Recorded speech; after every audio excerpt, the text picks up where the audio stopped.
Señor consejero de Educación y Cultura, señor director del Instituto de Estudios Ceutíes, señoras y señores, queridos amigos. Esta tarde vamos a abordar un tema que está en primera plana de la actualidad ceutí y que espero que podamos aportar algunas novedades, sobre todo también algo de lo que puede suceder en el futuro o cómo es posible afrontar esta situación que es realmente difícil. Voy a empezar por hacer una descripción muy rápida de la situación actual para que todos nos centremos en el asunto y luego ya podamos profundizar un poco más en el tema. En la frontera de Ceuta con Marruecos, de España con Marruecos, de la Unión Europea con Marruecos, tenemos algunos problemas. Espero que salgan. Bien. Tenemos algunos temas que quizá interese destacar. Tenemos trabajadores fronterizos y particulares que atraviesan la frontera. Los fronterizos pues son todos los trabajadores que provienen de Marruecos y desarrollan su trabajo en Ceuta, que son muchos, el servicio doméstico también. Y luego tenemos naturalmente los particulares, personas de Ceuta que nos vamos a Marruecos a pasar los fines de semana o a pasar las vacaciones, personas que tienen inversiones a veces hechas en Marruecos. Al mismo tiempo, los mismos marroquíes de la operación Paso del Estrecho que atraviesan por Ceuta. Es decir, que hay una serie de particulares que vienen y luego los turistas marroquíes que vienen a Ceuta a pasar también algunas jornadas, ¿no? Y luego están esos porteadores que están ahora en el candelero y los porteadores motorizados, que son los que realmente colapsan el tráfico para que ese turismo que viene de Marruecos o los mismos residentes en Ceuta que viajan allí, pues lo hagan con cierta dificultad, ¿no? Este es el panorama en la frontera, ¿no? España no tiene una política fronteriza definida, va muchas veces a remolque de las decisiones que toma Marruecos y aplica a veces restricciones a la entrada de Marruecos a Ceuta, saltándose en ocasiones al Tratado de Schengen, que, como sabéis, establece que los naturales de la provincia de Tetuán pueden entrar libremente en Ceuta, y a veces se niega esa entrada en Ceuta a personas que vienen desde allí. Y yo mismo lo he denunciado y lo he dicho en la delegación del gobierno, que no se puede, o se sale uno del Tratado de Schengen, del acta final del Tratado de Schengen, o se debe seguir manteniendo esa postura hasta que no se cambie, ¿no? Marruecos, ¿qué alega? Marruecos alega perjuicios a su economía. Dice que el tráfico de porteadores, que son marroquíes, le genera una serie de problemas a la industria nacional y además incluso acusa de que lo que se le vende está fuera pasado de fecha. En fin, aducen una serie de razones por las cuales esas importaciones desde Ceuta les producen una serie de perjuicios. Y luego ha empezado a aplicar unas restricciones sin previo aviso, es decir, unas restricciones que han venido de pronto y que se refiere incluso a pequeñas compras, es decir, que a veces una persona lleva una modesta caja de galletas y a lo mejor se la están quitando también, de manera que eso pues está creando una situación de desconcierto en la frontera, ¿no?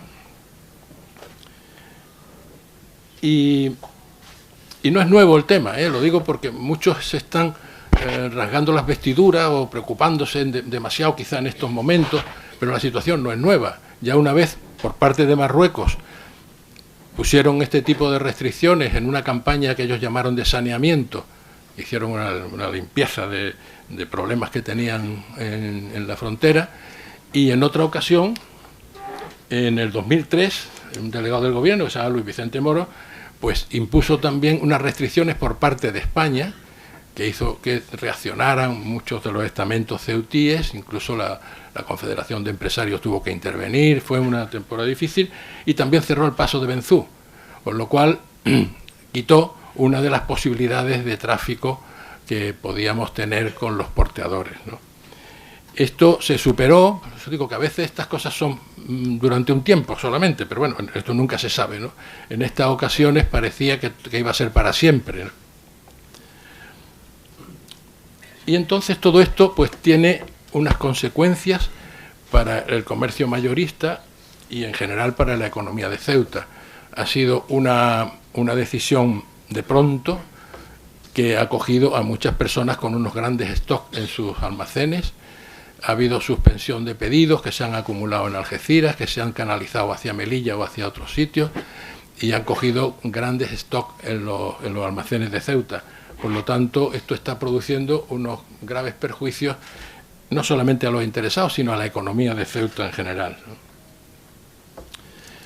Y luego, desde el punto de vista marroquí, hay que decir que Tahmouda Bey, que es le llaman ahora a la zona esa de la costa, de Kabila, Marina Esmir y todo eso, eso están sufriendo también las consecuencias de todo esto, porque hay muchos ceutíes que pasaban allí los fines de semana, que iban a los hoteles, que iban a los restaurantes. Los restaurantes de allí están desesperados, las tiendas lo mismo, las tiendas que comprábamos todos en ellas, pues yo hablo con mucha frecuencia con ellos y están muy preocupados porque han perdido la clientela que eran estas personas de Ceuta que iban allí a comprar, ¿no? Y luego están perdiendo pernoctaciones en esos grandes hoteles que han creado en esa zona. Pues esos grandes hoteles están llenos en el mes de julio y agosto, pero el resto del año han perdido muchísimas pernoctaciones porque venían gente de Casablanca, de Rabat, a pasar fines de semana o a pasar fiestas en esos hoteles, y ahora mismo pues están completamente vacíos, y de Ceuta tampoco les llegan. Es decir, que ellos están también en una situación difícil. Quien se ha beneficiado, no cabe duda, en la Costa del Sol.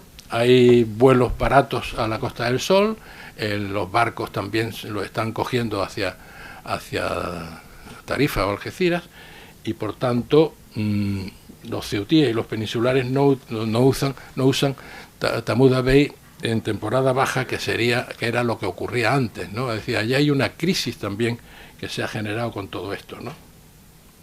Y luego no cabe duda que hay unas consecuencias muy negativas para la población de origen del norte marroquí, que se encuentra en difícil situación. Habíamos tenido una emigración del sur hacia el norte para conseguir la residencia en Tetuán y poder pasar a Ceuta y todo esto, y claro, eso ha sido de pronto. Las personas no han tenido tiempo para reaccionar y eso está generando también consecuencias negativas en el norte marroquí. Y luego siempre hablamos de que Marruecos nos genera una serie de negocios, tal, pero nunca se habla de las ventajas que Ceuta aporta a Marruecos. Ceuta aporta a Marruecos la atención médica, que la hemos visto, la atención médica, y en la atención médica quiero decir que a veces es recíproca. Es decir, yo, por ejemplo, he tenido un accidente, un compañero mío que venía conmigo en el desierto ha tenido un accidente, lo llevamos a un hospital en Ouarzazate, le atendieron en el hospital, le hicieron radiografías, le curaron, le hicieron de todo, y cuando fuimos a pagar nos dijeron que no teníamos que pagar nada porque era una reciprocidad hacia lo que España hace. O sea que quiero decir que a veces te encuentras con una actitud de reciprocidad en esto, ¿no? Estamos atendiendo a menores no acompañados, eso ya es evidente y todos lo sabemos. El empleo transfronterizo que hemos citado antes, exactamente igual. Y luego muchos de nosotros iba ahora con menos frecuencia, pero iba a comprar a Marruecos y tenía consumos, compras e incluso compras de inmuebles, ¿eh? Ha habido muchas compras de inmuebles que lamentablemente se están vendiendo, ¿no?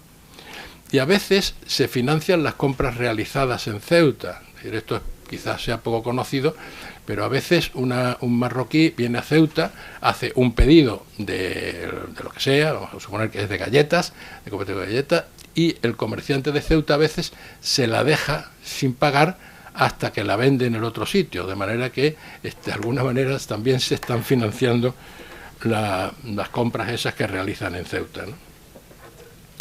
Y luego hay una aportación también poco conocida, que es la operación Paso del Estrecho. Aquí hubo un delegado del gobierno que gestionó muy bien las relaciones con el norte de Marruecos mediante negociaciones que tuvo en Marruecos y todo eso, y también fue el que puso en marcha la colaboración en la operación Paso del Estrecho y garantizó a Marruecos el tránsito. De manera que la operación Paso del Estrecho es costosa y es algo que se hace en colaboración con Marruecos y permite que los emigrantes marroquíes viajen de Marruecos o regresen a Europa a través de Algeciras, naturalmente, y de Ceuta también. Eso es una aportación importante que España hace a Marruecos, ¿no? Pero España no valora eso. Nosotros no sabemos en qué cifras nos estamos moviendo en esa asistencia sanitaria, en esa atención a los menores. Todo eso no hay quien lo valore. No hay siquiera a efectos estadísticos y que haya una comunicación a Marruecos diciendo, oye, nosotros estamos aportando a Marruecos todos estos servicios que tienen un valor tanto, aunque luego eso lo tienen en la papelera, pero para que conste. Tampoco se hace eso.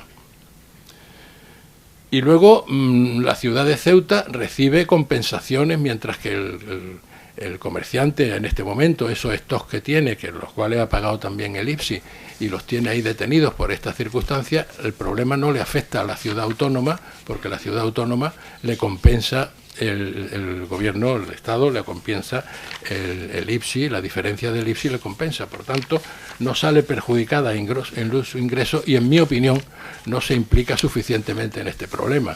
Es decir, la ciudad autónoma es la que tenía que haber cogido las riendas de esto, no ahora, sino hace muchísimo tiempo, contratar un despacho en Bruselas, contratar un despacho en Madrid y contratar un negociador, si quieres, un diplomático, de manera que de alguna forma pudiera haber llevado a cabo todas estas gestiones desde el principio, ¿no? Ahora parece que está tomando cartas en el asunto, pero ya digo que las cartas en el asunto no es presionar o quejarse o eso, sino que es nombrar personas que puedan llevar adelante una negociación con Marruecos sobre este tema, con estos razonamientos que estamos dando, porque Marruecos, yo a veces he coincidido con altos funcionarios marroquíes en Sevilla, precisamente, que lo comentábamos esta mañana, y el alto funcionario aquel, sin saber que estábamos presentes Ceuta y Melilla allí, dijo que lo que Ceuta mandaba a Marruecos eran yogures caducados y no sé cuánto, nos puso verdes, ¿no? Y cuando nosotros salimos, el representante de Melilla y yo mismo salimos a explicarle todo esto, pues el hombre, al terminar la reunión, estuvo hablando con nosotros y, en fin, un poco se disculpó de que había quizá simplificado el asunto, ¿no? Y luego hay teorías que dicen que coinciden una serie de circunstancias que hacen pensar en una estrategia marroquí respecto a Ceuta, ¿no? El cierre de la aduana de Melilla, que no tuvo respuesta en absoluto por parte de España, la supresión esa radical de los porteadores que hemos dicho, las restricciones del pequeño tráfico incluso, y otro detalle que no sé si tendrá conexión o no, pero es el bunkering en la Bahía Sur. Es decir, ahora hemos visto que se están aprovisionando de combustible barcos de Tangermet frente a la Bahía Sur. Supongo que será en aguas territoriales marroquíes, pero claro, si hay algún derrame o algún problema, no cabe duda que Ceuta va a salir perjudicada, aunque Marruecos también, porque tiene todas las playas allí. Pero ahora mismo se está haciendo bunkering en la Bahía Sur y no sé si tendrá alguna conexión con esto, no lo sé, ¿eh? Y últimamente ya el aprovisionamiento de pescado que hemos visto, que es algo, bueno, de lo que presumíamos en Ceuta, de nuestro mercado, de nuestros pescados, de momento han decidido cortarlo también, no sabemos si definitivamente o no. He leído que eso iba a durar 36 horas o 48 horas, pero vamos, no lo sé si eso llegará a solucionarse, ¿no? Pero nosotros no tenemos, lo lamentable es que Ceuta no tiene preparada una alternativa a todo esto, ¿no? Nosotros, vamos, yo personalmente llevo diciendo durante muchos años que debíamos tener un plan estratégico de manera que Ceuta sepa a dónde quiere ir y qué puede hacer en caso de que surjan asuntos como este, ¿no? Si me falla esto, ¿dónde me voy? Voy a promocionar el turismo, por ejemplo. Creo que el turismo tiene unas posibilidades enormes en Ceuta que no se han explotado. Ese plan estratégico no existe y quizá sea el momento de ponerlo en marcha de forma inmediata, ¿no? Y luego la Unión Europea debe conocer de primera mano todo lo que está ocurriendo. Nosotros no tenemos en la Unión Europea una representación ni un despacho que haga lobby allí. Estamos desconectados completamente de la Unión Europea. Entonces, creo que la Unión Europea debe saber lo que está ocurriendo en esta frontera y que Marruecos no tiene una aduana comercial. Es decir, que todos esos porteadores, si quisieran pagar los derechos de aduana, no podrían porque no hay una ventanilla donde hacerlo, ¿no? Esto me parece que es algo importante que se ponga en marcha. Yo recuerdo cuando hubo problemas en Gibraltar con el tráfico de coches en la frontera, que hubo unos problemas, inmediatamente lo que llaman los hombres de negro se presentaron en la frontera, hicieron un informe y obligaron a España a que aquella frontera funcionara perfectamente, ¿no? Y aquella frontera está de forma que uno lleva el pasaporte o el carnet de identidad, lo pone en una plancha y se le abre las puertas inmediatamente. Es decir, está informatizada completamente, ¿no? Pues yo creo que es necesario que la Unión Europea también sepa lo que está ocurriendo en esta frontera, ¿no? Y luego hay una zona internacional en el puerto, y ahora sobre todo que se habla de la reforma de la frontera, hay una zona internacional, es decir, donde el puente internacional ese, que ahora mismo prácticamente Marruecos está metida en nuestra valla, y ese puente internacional debe respetarse y debe estar como zona de nadie, como está perfectamente recogido en los tratados. En este sentido, hay algunos artículos últimamente publicados en el Faro por Antonio Guerra, que explica todos los tratados que hay y explica también esta cuestión del puente internacional. Y digamos que esta es, en síntesis, porque claro, no podríamos ampliarnos mucho, este es en síntesis el problema que tenemos ahora mismo en la frontera, ¿no? Y para completar esta cuestión, pues decidimos que había que traer a un especialista en la materia que pudiera también darnos una visión mucho más amplia que la que tenemos aquí, que muchas veces estamos encerrados en el problema y no vemos más allá de la frontera, aunque algunos procuramos movernos bastante por ahí. Pero creíamos que era bueno conocer opiniones que no fueran siempre las nuestras, ¿no? Y por eso hemos invitado esta tarde a Ignacio Zembrero, que nos acompaña y que, como todos sabemos, porque es persona muy conocida, aquí se le sigue su artículo constantemente, es periodista y escritor, y se formó en el Instituto de Estudios Políticos de París y en la Fundación Nacional de Ciencias Políticas de París. Ya en su actividad profesional estuvo 30 años en el país, ¿no? 30 años. Un poco más incluso.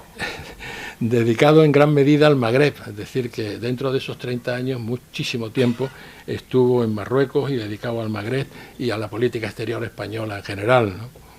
Y luego, después de una corta etapa en el mundo, actualmente es colaborador de El Confidencial y otros medios de París y Londres, así como La Sexta de Televisión. De manera que está completamente al día en todos estos temas y además exponiéndolo en estos medios, ¿no?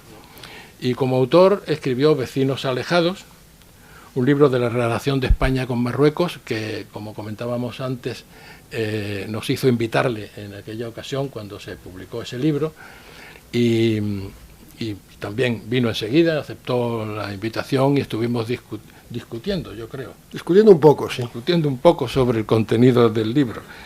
Y posteriormente escribió La España de Alá, una obra sobre los musulmanes en España en el día de hoy, y además es prologuista del libro El Agente Oscuro, que lo tengo pendiente de comprar, cuando lo he leído, en cuya introducción analiza el papel de los servicios secretos de España y Europa.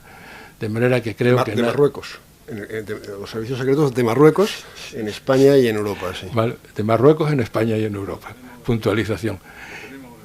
Lo tenemos. Bueno, pues entonces lo leemos, ¿eh?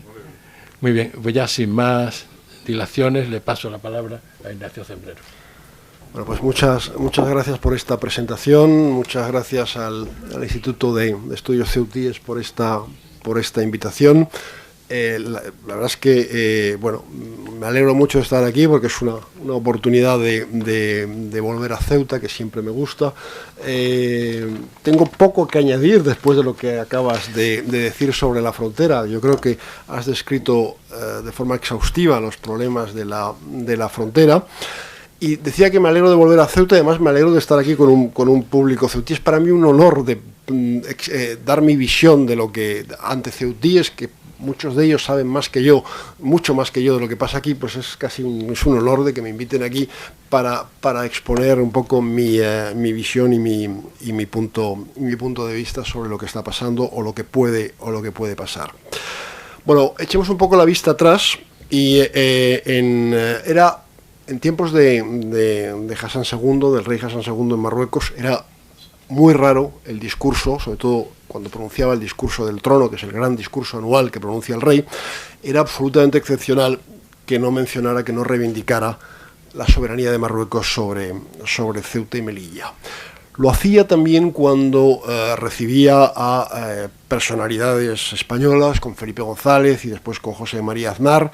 Estaba siempre con la historia que quería, con la idea de la iniciativa de sacar adelante una célula de reflexión hispano-marroquí para reflexionar conjuntamente sobre el futuro de las dos ciudades. Yo creo que Hassan II tenía más o menos la idea de que se pudiera instaurar un periodo de cosoberanía hispano-marroquí sobre las dos ciudades, largo, de 50 años, medio siglo, y al cabo de esa etapa las ciudades acabarían siendo plenamente marroquíes. Creo esa era la idea que tenía.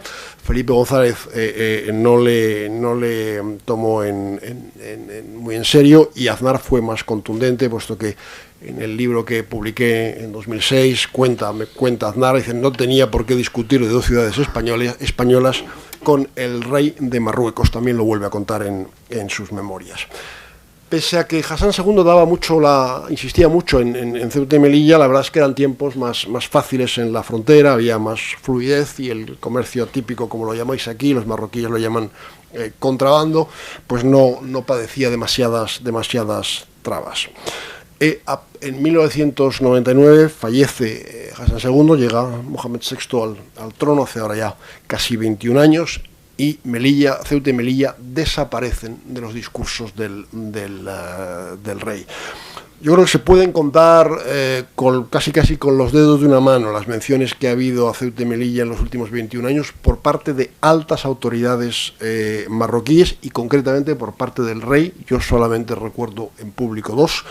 Quizás alguno de vosotros se acuerde de alguna más, pero yo solamente recuerdo dos. Perejil, del año 2002, ahí en el discurso del trono de finales de julio de 2002 sí menciona Ceuta y Melilla, y después lo hace en un comunicado del Palacio Real después de la visita de los reyes, de la primera y hasta ahora última visita de los reyes de España a Ceuta y Melilla. Creo que fue en 2007, fue las dos únicas veces que el rey ha mencionado Ceuta y Melilla. El gobierno marroquí, las máximas también lo ha hecho en alguna ocasión. Lo hizo, por ejemplo, cuando Rodríguez Zapatero visitó las dos ciudades, y en alguna ocasión en el Parlamento, entre otras cosas, Abbas El Fassi, que fue primer ministro jefe de gobierno de Mohamed VI, hizo incluso en el Parlamento una comparación entre la situación en Palestina y la ocupación de Ceuta y Melilla, cosa que, en fin, yo entiendo que se puede reivindicar Ceuta y Melilla, pero hacer ese tipo de comparación es una enorme exageración. Y tengo constancia de ello, las autoridades marroquíes incluso han pedido a los partidos políticos que en las campañas electorales que se hacen omitan el tema de Ceuta y Melilla, y la verdad es que en general en las campañas apenas ha aflorado Ceuta y Melilla, ni siquiera en el entorno de las dos ciudades. Ahora bien, si el rey, según mis cálculos, el rey de Marruecos lleva nada menos que 13 años sin mencionar públicamente a Ceuta y Melilla en sus discursos, pues lleva mucho tiempo, es también mucho más tiempo, haciendo hincapié en el desarrollo del país, y sobre todo en el desarrollo de dos áreas, desde luego la que rodea a Melilla, pero mucho más la que rodea a Ceuta. Ha hecho muchísimo hincapié. Yo creo, especialmente Tánger, Tetuán, Larache. Creo que se puede afirmar que la zona de Marruecos que más se ha desarrollado desde 1999, desde que Mohamed VI es rey, es Ceuta y Melilla, perdón, es el entorno de Ceuta, es decir, Tetuán, Tánger, la ciudad marroquí, que hoy en día es la número 2 a la número 3, ha superado a Fez en cuanto a su aportación al PIB de Marruecos. En 1999 Fez aportaba más al PIB de Marruecos, hoy en día Tánger se sitúa después de Casablanca y Rabat, que tienen las dos además bastante más población que Tánger. Todos sabéis lo que ha pasado, la industria automovilística, primero el puerto de Tangermet, que en buena medida es una idea del rey, la industria automovilística, y han estado a punto incluso de hacer más cosas. Por ejemplo, la torre más alta de África, que se está construyendo al lado de Rabat, ha estado a punto de erigirse en Tánger al final, porque lo iba a hacer una empresa española catalana que se llama Mixta África, pero al final no sé, todo es un tema que conozco bien, una de las obsesiones del rey es que esa torre, que iba a ser fundamentalmente una torre de oficinas,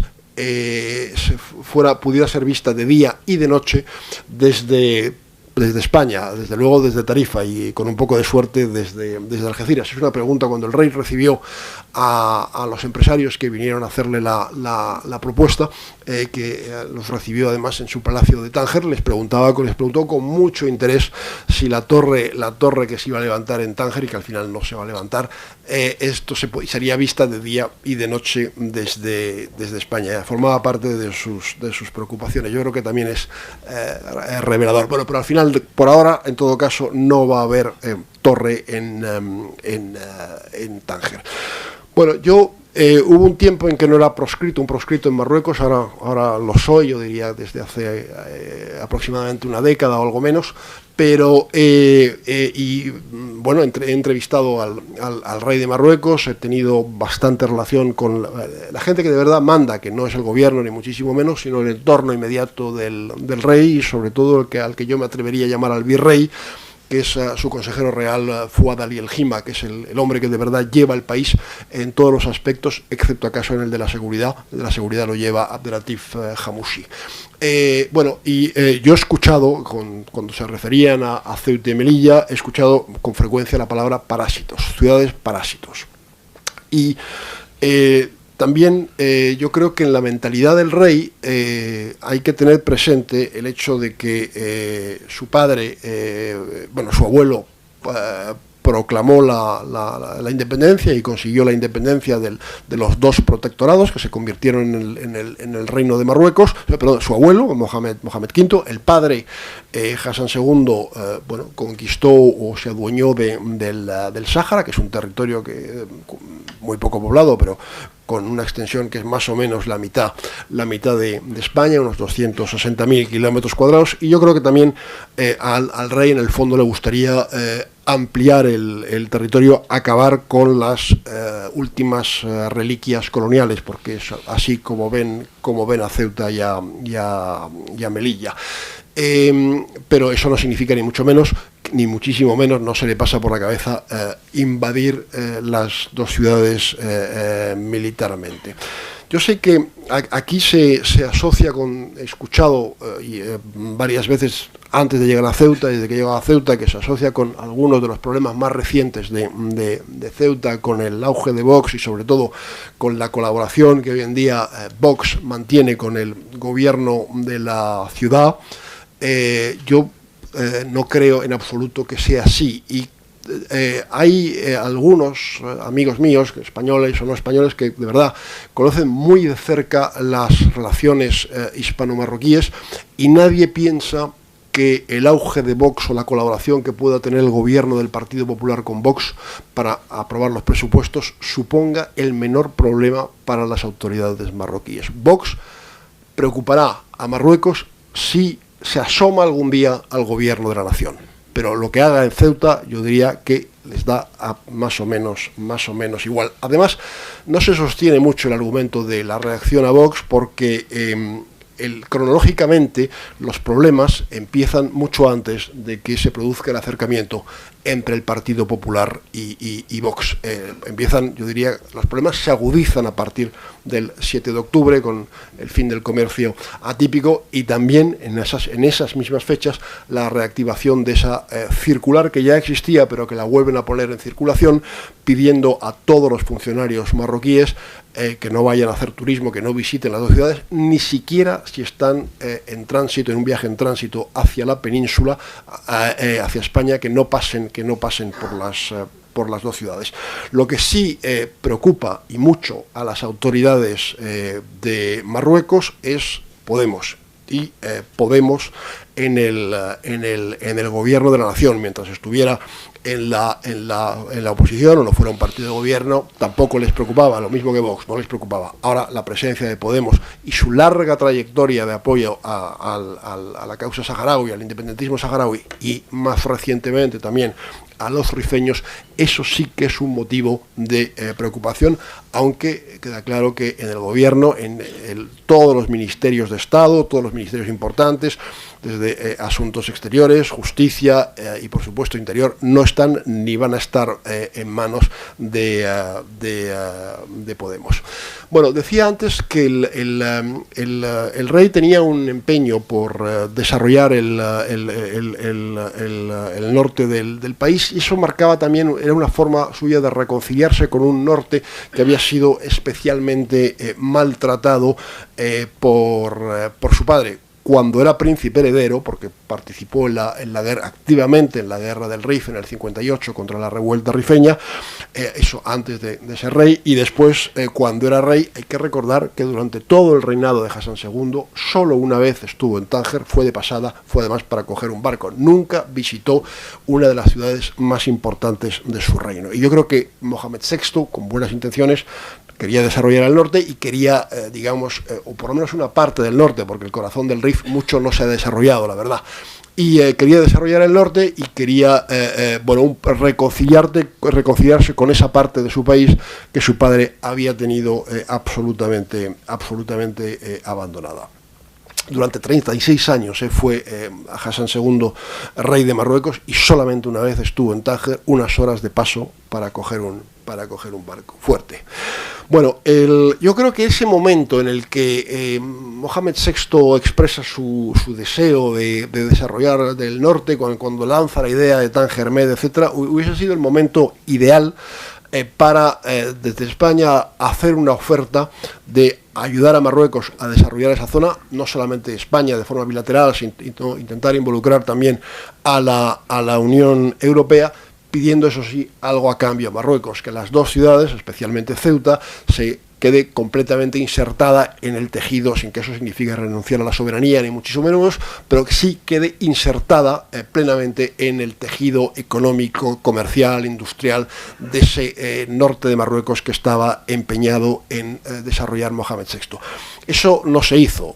Yo no estoy seguro tampoco que los marroquíes lo hubiesen aceptado, pero yo creo que en aquel momento por lo menos hubiesen escuchado con atención la propuesta, dado que ese desarrollo era una prioridad del rey. En todo caso, no se hizo.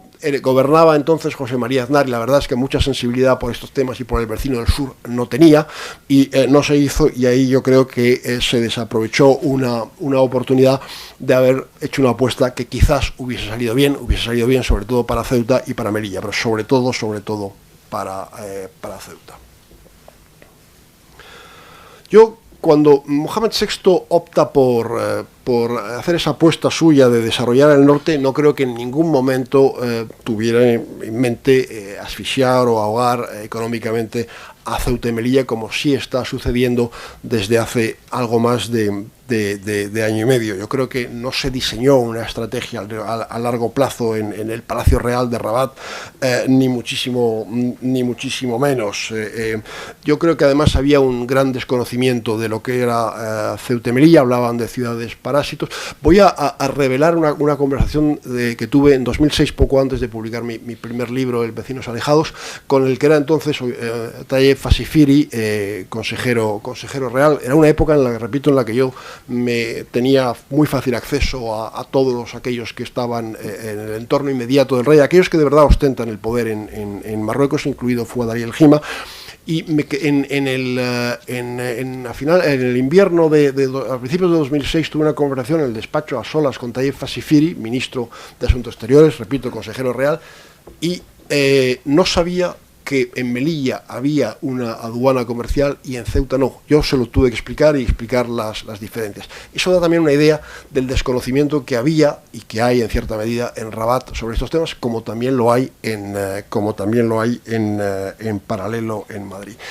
Y en última instancia, además, en Marruecos las decisiones importantes se toman en un círculo muy, muy reducido de poder y ni siquiera el gobierno tiene por qué tener conocimiento. De luego, no el conjunto del gobierno, no el primer ministro. Y eso explica, por ejemplo, que hace unas semanas el que es el ministro de Cultura y portavoz del gobierno, Hassan Abiyaba, haya dicho al término de la reunión del gobierno, en un jueves, yo creo que fue hace 4 semanas, dijo que el comercio típico, el contrabando, como ellos lo llaman, se iba a reanudar en breve, y no se ha reanudado, porque en definitiva los periodistas le hacen preguntas, no sabe qué contestar e improvisa porque tampoco se atreve a decir, no sé lo que va a pasar, porque demostraría que no tiene información. Improvisa, pero improvisa sin tener conocimiento, sin saber, y por tanto eso lleva a respuestas arriesgadas. Algunos de los periodistas españoles que hoy en día viven en Rabat han intentado por activa y por pasiva hablar con alguien de lo que está pasando en Ceuta, que algún funcionario, alto funcionario, que algún ministro, que algún miembro del gobierno les explique qué es lo que, desde su punto de vista, qué es lo que está pasando. Nadie quiere hablar porque no saben. Hay que llegar muy arriba en Palacio para saber qué es lo que se está decidiendo con relación a Ceuta y Melilla y a su entorno. Ni siquiera tampoco, la prensa marroquí tampoco investiga mucho, es una prensa a la que todavía le queda algo de recorrido para convertirse en una prensa plenamente seria. Ahora bien, la prensa marroquí también ha intentado, es decir, preguntar a derecha e izquierda qué es lo que pasaba, y no le contestan. No se sabe cuáles son en el fondo, en última instancia, las intenciones, no se han hecho en ningún momento públicas. También hubo 2 preguntas en el Parlamento sobre el impacto de la supresión del comercio típico, el Parlamento de Marruecos, al ministro del Empleo, dos preguntas sucesivas de 2 diputados que le preguntaron que si había pensado tomar alguna medida para amortiguar el impacto que la supresión del comercio típico iba a tener sobre el entorno de Ceuta, Castillejos, Rincón, Tetuán. No contestó, porque no saben qué decir, porque no tienen respuesta, porque la respuesta está mucho más arriba del gobierno. Bueno, volviendo a la sucesión de hechos que han de estos últimos tiempos, yo empezaré. Hay que recordar primero que el primer gran golpe que se produce no es en Ceuta, es en Melilla, y además, a mi modo de ver, es con diferencia el más grave. Es el 1 de agosto de 2018, las autoridades marroquíes cierran la aduana comercial. La aduana comercial fue pactada por España y Marruecos en 1866 en el Tratado de Fez. Ahí está la aduana comercial, no se abrió inmediatamente después, pero sí se abrió, creo que año y medio o 2 años después.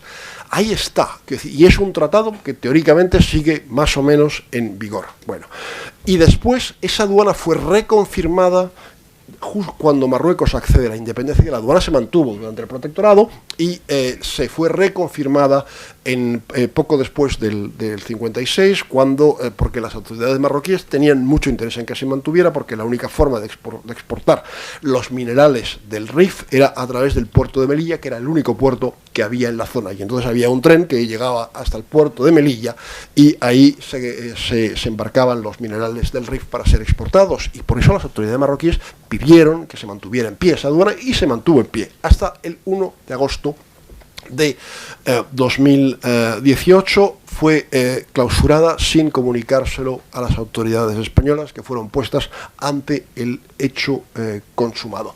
Estaban exportando desde Melilla a Marruecos productos el último año completo, que fue el 2017, por valor de unos 47 millones de euros. Es muy poco comparado con el comercio atípico de Melilla, Marruecos. El comercio atípico hizo ahí, la delegación del gobierno en tiempos de Fernández Chacón sí hizo una evaluación de cuánto suponía y llegó a la conclusión de que suponía unas exportaciones de 450 millones de euros al año de Melilla a Marruecos a través del atípico. Esto era poco, pero estaba en auge, y yo creo que evidentemente si pues hubiese sido una buena cosa que se siguiera creciendo, pero no ha sido así. A mí lo que ha sucedido, y algunos de mis amigos dicen que es un planteamiento muy radical, pero lo que ha sucedido con la aduana comercial de Melilla me parece más grave que lo de Perejil, porque en definitiva Perejil se plantaron ahí media docena de miembros de las fuerzas auxiliares en el islote y no perjudicaron ni a las cabras que allí pastaban, quiero decir, no causaron ningún daño a nadie. Fue un acto de intentar, demostrar la soberanía marroquí sobre ese islote. Es decir, en Melilla hay gente muy perjudicada económicamente por el cierre de esa aduana comercial. Ahí sí hay gente que sufre y que padece las consecuencias, me refiero a comerciantes. Bueno, y después el siguiente gran golpe es el 7 de octubre, a partir del momento en que se interrumpe el comercio atípico, y que poco a poco aquí vamos llegando a la conclusión de que va a ser algo definitivo. La verdad es que a mí no se me pasó en ningún momento por la cabeza que Marruecos iba a hacer esto de esta manera. Quiero decir, yo pretendo saber algo de Marruecos, conozco bien, he tenido mucho trato pero con las máximas autoridades marroquíes, pero la verdad es que nunca se me pasó por la cabeza que fuera a hacer esto. Sí pensé que íbamos a una supresión paulatina del comercio atípico desde principios del año pasado. ¿Por qué? Pues porque por primera vez intervienen dos personas en el Parlamento de Marruecos, que uno de ellos es el ministro de Interior, Laftit, y el otro es el director general de aduanas, Nabil Laghdar, y que hablan de eso, de que hay que acabar con el comercio atípico.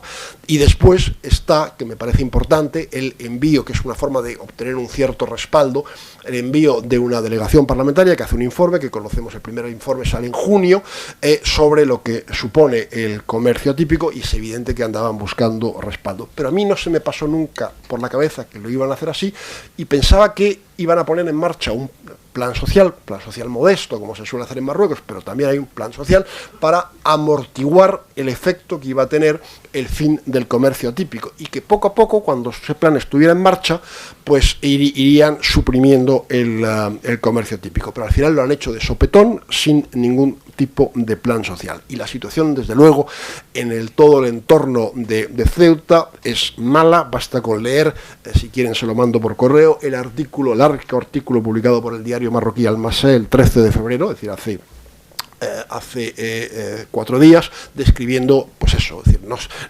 todo el impacto económico que esto está teniendo en el entorno, porque tiene mucho más impacto allí que aquí, aunque aquí también lo tiene, evidentemente. Pero hasta ahora ese impacto económico no se ha trasladado en protestas, no se ha trasladado en gente en la calle, no se ha trasladado en manifestaciones. Lo único que hemos visto es un mayor despliegue, sobre todo en Tetuán, de antidisturbios, y con eso ha bastado. ¿Por qué yo nunca pensé que Marruecos se atrevería a hacer esto de esta manera? Aunque sí tenía esa intención, y ahora va a ir por Melilla, no me cabe la menor duda, aunque quizás sea un poco más complicado en Melilla. Pues yo creo que hay 4 en el caso de Melilla, que explican la importancia del comercio atípico para Marruecos. Una de ellas, todos aquellos que trabajan en el comercio atípico. Aquí se barajan algunas cifras sobre el número de porteadores. Yo voy a utilizar, que es la cifra más alta, que dio el gobierno de España en una respuesta en noviembre, creo que fue a finales de 2017, a Jon Iñárritu, diputado de Bildu, que le hizo una pregunta: ¿cuántos porteadores hay? Y en esa pregunta, en esa respuesta, el gobierno dice: en Ceuta, una horquilla de entre 12.000 y 15.000. Mucho más de los que solíamos hablar. Aquí se habla de 7.000, 7.000 y pico. Esa es la respuesta del gobierno. Y en Melilla, y ahí son muchos menos, entre 3.000 y 5.000. Bueno, pero todos sabemos que más allá de los portadores hay muchas más personas, incluida gente que no tiene nada que decir, taxistas, hasta comercios, que no tienen nada que ver, pero que eso generaba evidentemente un negocio. Hay un estudio de la Cámara de Comercio norteamericana, que ya tiene 15 años, que dice que a mí me parece una exageración, sobre todo a día de hoy, pero está publicado, está en la web de la Cámara de Comercio, tiene un montón de años, está en la web de la Cámara de Comercio de Estados Unidos en Casablanca, y dice que del comercio atípico viven directa o indirectamente en Marruecos 400.000 personas. Me parece una exageración, no sé si hace 15 años era así, yo creo que a día de hoy me parece muchísimo, sobre todo porque han surgido en esta zona otras oportunidades de trabajo. Y bueno, decía que hay mucha gente implicada, que hay mucha gente que vive de él o que redondea sus ingresos, porque evidentemente las fuerzas de seguridad marroquíes y los aduaneros marroquíes están muy implicados en el comercio atípico. Y para quien tenga alguna duda, basta con leer el informe que hace la delegación de parlamentarios que viene aquí al Tarajal, a Babseta, como lo llaman los marroquíes, y analizan la situación y describen que buena parte de los coches patera que vuelven a Marruecos o que volvían a Marruecos repletos de mercancías son propiedad de miembros de las fuerzas de seguridad marroquíes. Ahí está en el informe. Y yo creo que como tampoco creo mucho en la autonomía del legislativo marroquí, yo creo que al elaborar ese informe era también una forma de advertir a todos aquellos que se lucraban con este comercio de que esto se podía acabar. Y sí, cuentan que los coches patera son, muchos de ellos, propiedad de aduaneros, propiedad de policías destinados en la frontera y que buscan a un hombre de paja, a un conductor, que es el que hace el negocio. Y a la hora de regresar a Marruecos tenían cierta prioridad y desde luego no se les cacheaba en absoluto. Eso también explica que por qué las autoridades marroquíes han procedido a un acentuado relevo de funcionarios en la frontera para que los nuevos que llegan no puedan actuar con más contundencia y no les dé tiempo a implicarse en este comercio atípico. Entonces, las razones por las cuales Marruecos esto le supone un gran esfuerzo: la pérdida de empleo. No me atrevo a evaluarla, pero desde luego decenas de miles de personas. No llegaría a las 400.000 que decía la Cámara de Comercio. Segundo, esto era un ahorro importante de divisas, porque gran parte de las transacciones, la compra de la importación, se hace en dirham. Por tanto, no es necesario que desembolsar divisas que las autoridades marroquíes, sobre todo en determinados momentos de su historia, andaban bastante escasas. Tercera razón. Evidentemente, el blanqueo ha servido el comercio atípico ha servido para blanquear el dinero de la droga, no nos cabe la menor duda. Yo no creo ni mucho menos que todo el dinero de la droga, estamos hablando de unos 12.000 millones de dólares, unos 10.700 millones de euros anuales según Naciones Unidas, el volumen de negocio de la resina de cannabis que exporta Marruecos, pero ese dinero hay que blanquearlo, y yo creo que el comercio atípico era uno de los cauces para blanquearlo. Y ahora tendrán que buscar otros cauces alternativos. Esto tampoco es un invento mío, quiero decir que conozco a delegaciones de europarlamentarios que han visitado las dos ciudades y entre el marco de esas reuniones han tenido, por ejemplo, reuniones aquí con policías, con la Comisaría de Información, etcétera, y en esas reuniones les han dicho este comercio en parte es una forma para los marroquíes, para los narcotraficantes de blanquear el dinero de la droga. Es decir, estas son las tres razones por las cuales esto supone evidentemente un esfuerzo importante para Marruecos acabar con el comercio atípico.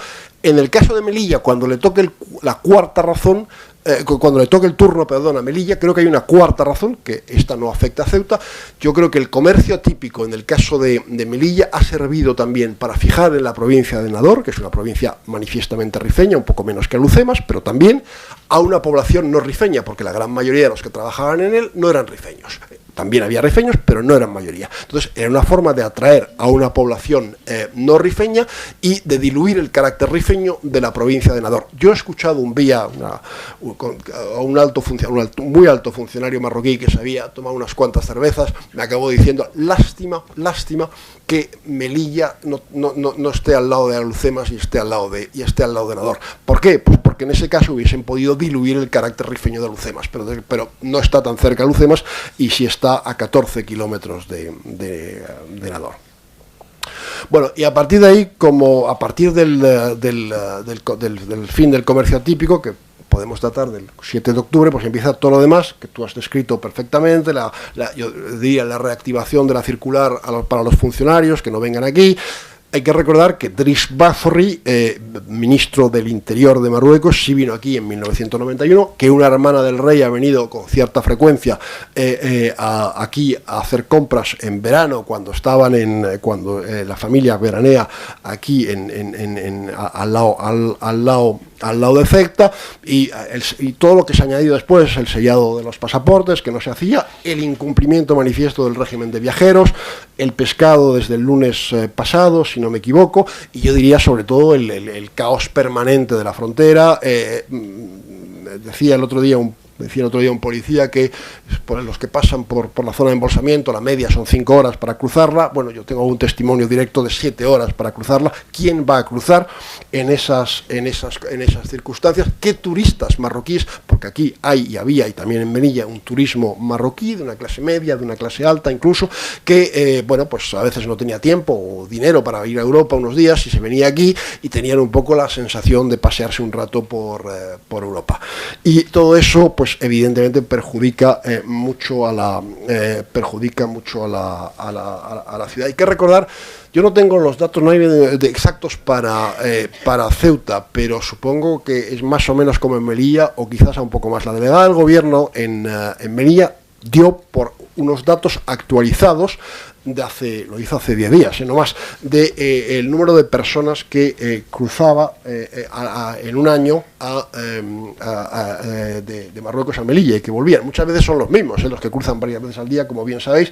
Entonces, el tráfico en lo que se refiere a Melilla son datos de hace 10 días de Sabrina Mo, que es la delegada del gobierno en Melilla, y llegábamos prácticamente, según su cálculo, a 11 millones de personas que entran en el año en Melilla, y 1.460.000 coches. Yo creo que las cifras aquí tienen que ser idénticas o incluso algo superiores.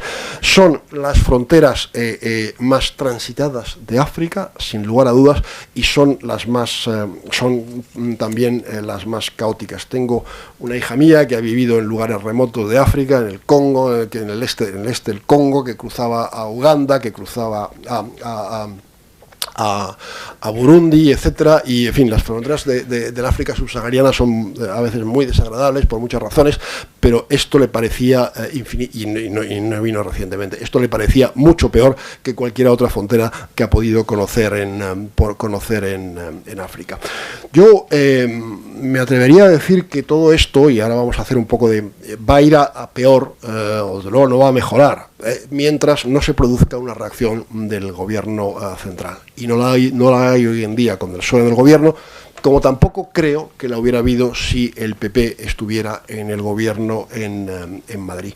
Yo entiendo que no es fácil para el gobierno de España reaccionar a la supresión del comercio atípico. Yo creo que Marruecos está en su derecho, considera, y tiene razón, de que aunque proporciona empleo, etcétera, perjudica seriamente a su economía y al desarrollo de la zona, no solamente porque pierde aranceles, como ha dicho varias veces el director general de aduanas marroquí, sino también porque crea una competencia desleal, y eso impide pues a determinadas industrias, a determinados proyectos industriales o determinados proyectos de inversión de concretarse. Entonces es difícil para eso al gobierno central de reaccionar. Yo lo que sí me hubiese gustado es que las autoridades marroquíes comunicaran sus intenciones, porque esto se hubiese podido hacer de forma más concertada y más ordenada. Pero repito, los marroquíes están en derecho de acabar con el comercio atípico o el contrabando, como ellos lo llaman. Ahora bien, en lo que se refiere a la aduana comercial de Melilla, la no reacción del gobierno de España me parece incomprensible, porque además ahí, repito, hay una base legal, hay más de siglo y medio de existencia, y sin embargo no se produjo ningún tipo de reacción. No se llamó a consultas al embajador de Marruecos, no se convocó al embajador de Marruecos, no se llamó a consultas al embajador de España en Rabat, no pasó absolutamente nada. Borrell tardó mucho, pero algún día, cuando era ministro de Asuntos Exteriores, nos contó que se había creado un grupo de trabajo que se ha reunido 2 veces y no se va a volver a reunir, yo creo, y las autoridades españolas dan esa aduana por perdida. Cuidado, por perdida en la dirección importante, que es las exportaciones, 47 millones, de Melilla a Marruecos. En la otra dirección sigue funcionando, es decir, se pueden exportar desde Marruecos a Melilla, que se exportan fundamentalmente algunos productos alimenticios y sobre todo materiales de construcción, que son más baratos en Marruecos que en la península. Estamos hablando de unas exportaciones de Marruecos a Melilla de algo más de 2 millones de euros al año. Eso sí sigue funcionando porque España no lo ha cerrado. Bueno, pero es que no hay reacción con la aduana comercial y no hay reacción con nada, con nada. Es decir, hemos visto que Marruecos ha aprobado en su Cámara de Representantes 2 leyes sobre sus aguas, una sobre aguas territoriales y otra sobre la zona económica exclusiva.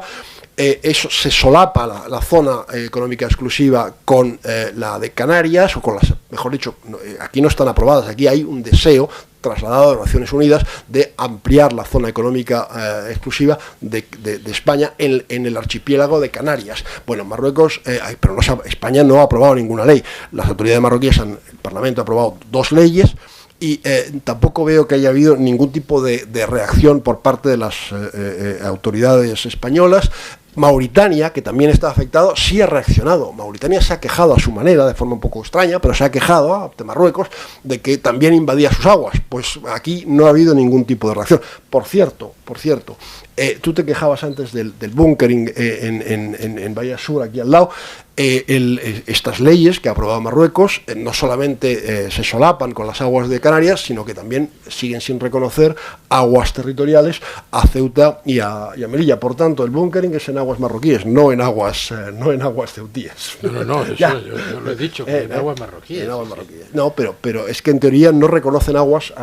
Otra cosa es que después en la práctica no las patrulleras marroquíes no atraquen directamente en el puerto de Ceuta, pero no reconocen aguas territoriales ni a Ceuta ni a Melilla. Pero es que estoy hablando de las aguas territoriales, de la aduana comercial, pero podría citar otros muchos ejemplos que ya no tienen nada que ver con esto. Un ejemplo que a mí me llama la atención, por ejemplo, en 2015, en febrero de 2015, el diario El Mundo publicó que Nadia Halfi, que era entonces la esposa, bueno, sigue siéndolo, del embajador de España en la India, y que había tenido diversos cargos en el Partido Popular, Gustavo de Arístegui. Nadia Halfi era una agente estrecha colaboradora de los servicios marroquíes, y lo publicó con un montón de documentos. Quiero decir, no fue una ocurrencia del periodista, que era yo el que lo firmaba, sino con un montón de documentos que habían salido a la luz, nunca desmentidos por las autoridades marroquíes. Y aquí no pasó nada, quiero decir, no se abrió una investigación, nada.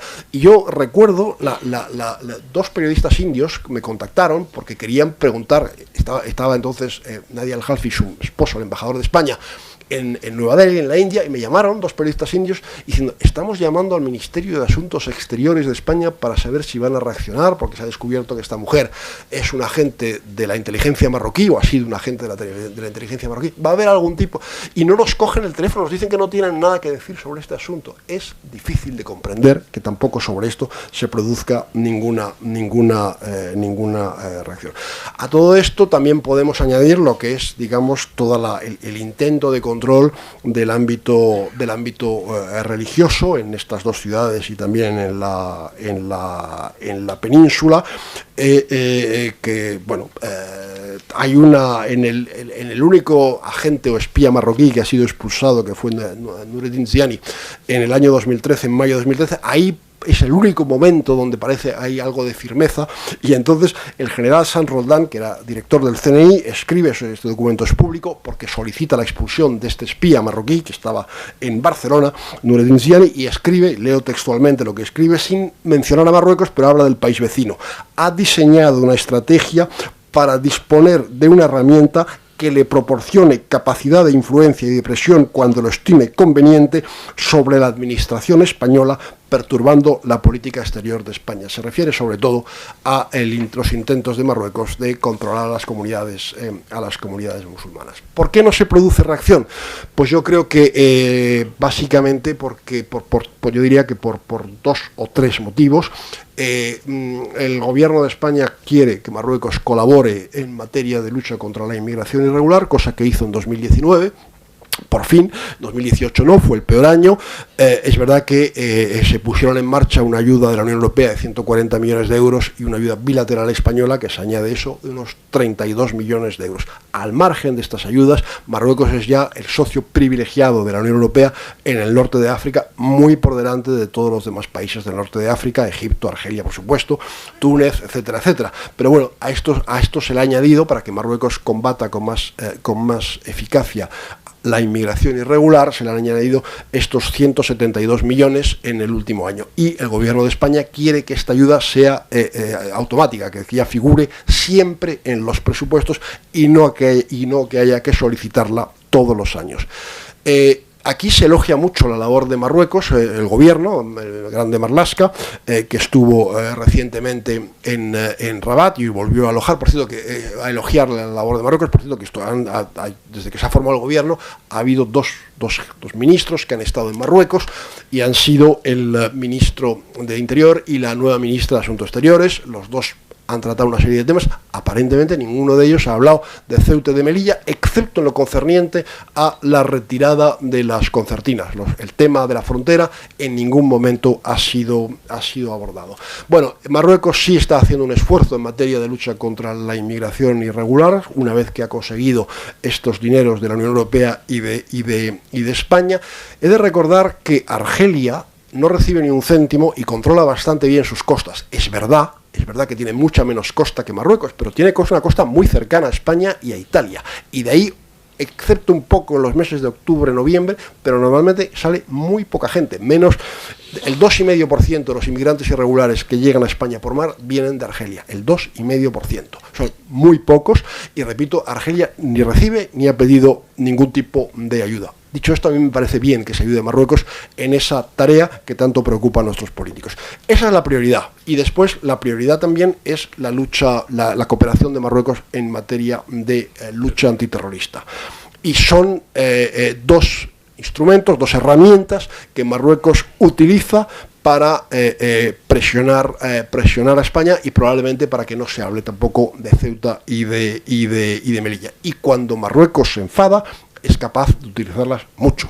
Lo vimos, por ejemplo, en agosto de 2014, el 12 de agosto de el 7 de agosto, aquí en aguas de 7 de agosto de 2014, en aguas de Ceuta, la Guardia Civil intercepta por error a la lancha del Rey, que está navegando entre Rincón y Tánger, y se piden inmediatamente disculpas, pero no fue suficiente, y ahí hubo una doble reacción marroquí. La más conocida, el 12 de agosto, llegan a las costas andaluzas, fundamentalmente, unos 1.200 inmigrantes en menos de 24 horas, un récord.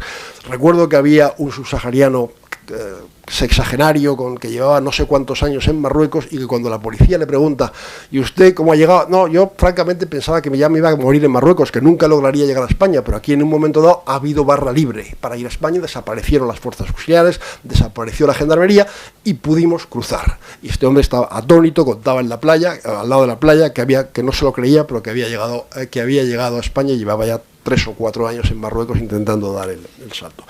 Eso fue una de las reacciones marroquíes después de la venganza marroquí a la interceptación de la lancha del Rey. Hubo otra menos conocida, y es que se comunicó entonces a las autoridades españolas, concretamente a Francisco Martínez, entonces secretario de Estado de Seguridad, se le comunicó que se suspendía la cooperación en materia de seguridad con España, es decir, se suspendía la cooperación en materia de lucha antiterrorista. Eso causó estábamos en 2014, además una época en que el terrorismo yihadista suponía una mayor amenaza, y eso causó auténtico pánico en España. Se presentaron todo tipo de disculpas, vino el ministro del Interior aquí a Tetuán a disculparse en persona, y sobre todo, lo más importante es que el que era entonces jefe de gabinete de Fernández Díaz, del ministro de Interior, que se llamaba Javier Combe, y un teniente general de la Guardia Civil, se fueron a Rabat con un informe que se habían inventado, porque no era del todo, es decir, que algunas de las cosas que ahí decían no se correspondían con la realidad, en el que asumían toda la responsabilidad del grave error de la Guardia Civil y además anunciaban la destitución del que era entonces el teniente coronel que estaba aquí al frente de la comandancia, Antonio López García, que fue destinado en agosto de 2014 a Sevilla. Y gracias a eso se restableció bastante rápidamente la cooperación en materia de seguridad. Pero esto que han hecho con España, que es decir, algunos pensarán aquí, los españoles nos torean, no sé qué, no, lo han hecho con Francia, es decir, durante 11 meses, entre enero de 2014 y entre febrero de 2014 y enero de 2015, Marruecos interrumpió la cooperación en materia judicial y de seguridad con Francia, y consiguió que Francia cambiara algún pequeño procedimiento judicial para que los marroquíes acusados de tortura, como es Abdelatif Hamouchi, el máximo responsable policial de Marruecos, no pudieran ser juzgados en Francia y que la justicia no los pudiera reclamar. Aquí hablo de los medios de presión de Marruecos, pero a la hora de la verdad España tiene muchísimos más medios de presión sobre Marruecos que Marruecos sobre España, pero vamos, de 1 a 100, de todo tipo, desde la frontera de Algeciras, los camiones que llegan con las frutas y hortalizas marroquíes, no digo que haya que utilizarlos, yo los enumero simplemente, hasta, por supuesto, el peso que tiene España en la Unión Europea. Hay que saber que en todos los contenciosos en los que está involucrado Marruecos en el Tribunal de Justicia de la Unión Europea hay abogados españoles del Estado, que han hecho causa común con los abogados de Marruecos y de la Comisión Europea contra el Frente Polisario, y eso evidentemente pues, le ha sido útil a Marruecos, hasta otros medios de presión. Voy a citar uno que parece anodino, pero que le causaría enormes perturbaciones a Marruecos. El espacio aéreo del Sáhara Occidental es español. A ojos de la comunidad internacional, de Naciones Unidas, de la Organización Internacional de Aviación Civil, ese espacio es español. Lo que pasa es que hay un acuerdo, que es prácticamente secreto, en el que España cede, la AENA, que es quien debería controlarlo, cede el control de ese espacio aéreo al organismo equivalente marroquí, al que se controla, al que está en Rabat y que controla el espacio aéreo marroquí. Y por tanto, son las autoridades marroquíes las que de hecho controlan el espacio aéreo del Sáhara. Si España decidiera recuperar ese control, que a ojos de Naciones Unidas, a ojos de la Organización Internacional de Aviación Civil tiene, podrían seguir yendo vuelos de las líneas aéreas marroquíes hasta El Aaiún, por ejemplo, hasta Dakhla. Pero cuidado, en el último tramo, es decir, cuando ya entran en el espacio aéreo del Sáhara, sin seguro, porque no habría una sola compañía aérea que quisiera asegurarlos.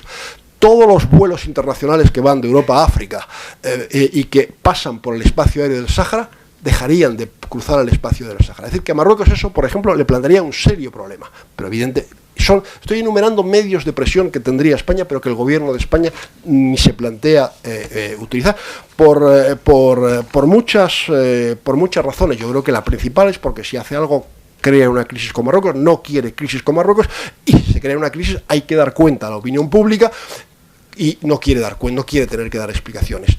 Las autoridades marroquíes no tienen ese problema, no hay que dar muchas cuentas a la opinión pública en estos temas. En algún otro sí, pero en estos no.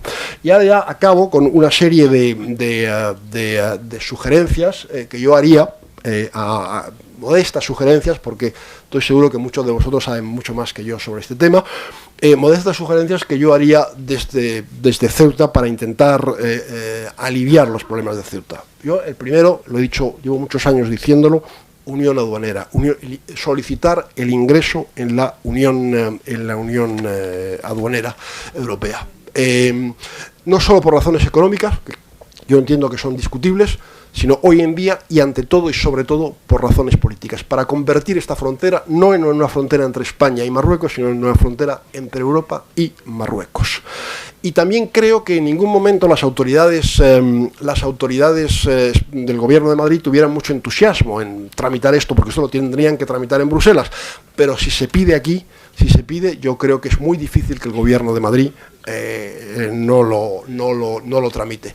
Quiero recordar aquí la visita de Íñigo Méndez de Vigo en 2013, cuando era secretario de Estado para la Unión Europea en el gobierno de Mariano Rajoy, que dejó claramente, en todas las declaraciones que hizo la prensa, puso claramente de manifiesto su nulo interés porque Ceuta ingrese en la Unión Aduanera. El ingreso evidentemente supondría problemas con Marruecos, porque es reforzar el carácter europeo de la ciudad, y eso a Marruecos no le gusta. Y es, ante todo, repito, por motivos políticos por los que debe estar en la Unión Aduanera. Después, a mí, la verdad es que yo veo muchos problemas en Ceuta y en Melilla, pero no veo mucha movilización. Es algo que me llama la atención. No veo movilización en la calle, no veo movilización en las redes sociales, que son tan o más importantes hoy en día que en la calle, y yo creo que para hacerse oír hay que hacer mucho ruido. Yo creo que hay que denunciar la situación en Twitter, en Facebook, a denunciar los atropellos, y a ser posible en varios idiomas, incluido en inglés, por supuesto, y el árabe. ¿Por qué el árabe? Pues yo creo que el árabe es importante porque hay que dirigirse también a la opinión pública marroquí, por un lado, y en conjunto a la opinión pública en general del mundo árabe, porque aquí Marruecos considera que los ceutíes musulmanes o de tradición musulmana son ciudadanos o son súbditos del rey. Vamos, y son víctimas de una ocupación. Y por tanto, pues es importante hacer ver a los marroquíes que los supuestos súbditos del rey de Marruecos también padecen y sufren las consecuencias de las medidas que ha tomado Marruecos. Yo también creo que si esta ciudad fuera más multicultural, no solamente en el lenguaje, en la doctrina oficial, sino en la realidad, si esa mitad de la población musulmana tuviera una mayor representación institucional en el gobierno de la ciudad, en las instituciones, etcétera, pues creo que también sería todavía más difícil de explicar, sería más fácil llegar a la opinión pública, no a la española, si digo más allá de las fronteras de España. Sería más fácil presentarse como un modelo, como una referencia, y sería de nuevo más difícil explicar a los marroquíes por qué a Ceuta y a Melilla se les somete a este régimen. Luego digo que hay que hacer mucho ruido, que los musulmanes o aquellos que son de tradición musulmana deben ser un poco protagonistas de ese ruido. Creo también que hay que ir a manifestarse, no solo en Ceuta, sino en Melilla y también en Madrid, y también hay que manifestarse en Bruselas de vez en cuando ante la sede del Parlamento Europeo. Hay que coger ejemplo de lo que han hecho en buena medida los nacionalistas catalanes, que tienen un excelente aparato de propaganda y que se han manifestado en muchos sitios, incluido Madrid, incluido Bruselas, incluido Estrasburgo. Hay que hacerse oír. Quien no llora no mama. Y lo que también creo es que habría que estudiar las posibilidades de tener algún tipo de actuación judicial. Yo no soy jurista, pero bueno, se puede intentar por varias vías, porque Marruecos incumple el régimen de viajeros, régimen internacionalmente reconocido, es una opción, quizás también porque hay un cierto atropello de los derechos humanos, muy limitado, no es grave, pero cuando se pasa 7 horas en la frontera para cruzar, en una frontera que debería ser de la Unión Europea, pues yo creo que hay algunos motivos serios de queja. Aquí hay que aspirar a que las fronteras de Ceuta y Melilla sean como eran las fronteras de España antes de que España ingresara, las fronteras de España con Portugal o con Francia, antes de que España ingresara en la Unión Europea. Yo creo que ese tiene que ser el objetivo. Y después yo creo que también tanto la ciudad de Melilla como la ciudad de Ceuta tendrían que invitar a lo que yo llamo los columnistas o los opinadores de la prensa de Madrid, porque yo me he quedado asombrado muchas veces del enorme desconocimiento e ignorancia que tienen sobre Ceuta y Melilla. No es que duden de su carácter español, ni muchísimo menos, pero no lo saben. Y yo creo que esa labor de sensibilización hay que hacerla para que sepan que aquí hay problemas bastante graves, que afectan pues a 180.000 ciudadanos españoles que viven entre las dos ciudades, y todos aquellos marroquíes que intentan entrar en las dos ciudades. Pero yo soy relativamente pesimista, porque antes resaltaba que el gobierno de la nación no había reaccionado, pero tampoco Melilla, por ejemplo, ha reaccionado muy en serio ante algo tan grave como la aduana comercial. Yo hubiese esperado que después del cierre de la aduana comercial, es verdad que se produjo en agosto, pero en fin, hubiera, por ejemplo, una huelga general en Melilla, y no se produjo. Y también creo que a veces los partidos políticos o las asociaciones, sobre todo los partidos políticos, en estas dos ciudades anteponen un poco sus intereses por delante de los intereses de la ciudad. Y voy a poner un ejemplo muy reciente. Me duele un poco porque es un ejemplo que afecta al PSOE. Yo tengo muchas simpatías he tenido por el PSOE, considero que es un partido que contribuye bastante a vertebrar España, a pesar de lo que se dice, y bueno, la verdad es que no comulgo en todo, ni muchísimo menos, pero la trayectoria del PSOE, sobre todo en determinadas etapas de la democracia, me gusta. Ahora bien, voy a poner un ejemplo que afecta de lleno al PSOE, y me he leído todo lo que se ha publicado en prensa, y en la web del PSOE también, sobre la intervención de Manuel Hernández, secretario general del partido, en el Comité Federal el sábado, en el que toma la palabra, fueron pocos los que tomaron la palabra, y para hablar de Ceuta. Y entonces, bueno, él critica a Vox, critica al presidente Vivas, y yo lo comprendo perfectamente, porque esa es su labor de oposición, y sin duda hay muchos motivos probablemente para criticarles, pero que exponga ante el Comité Federal los problemas de Ceuta y no mencione a Marruecos.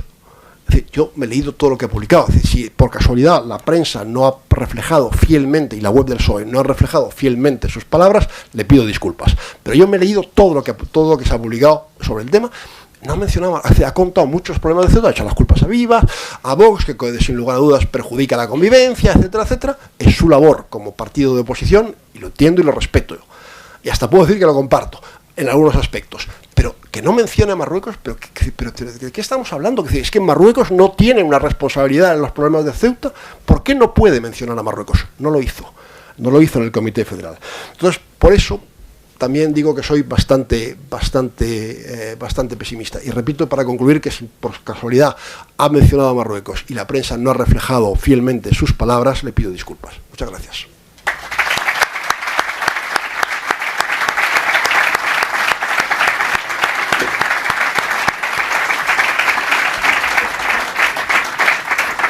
Bien, vamos a abrir un coloquio, que yo ruego que sean preguntas breves para que intervengan todos los que quieran intervenir.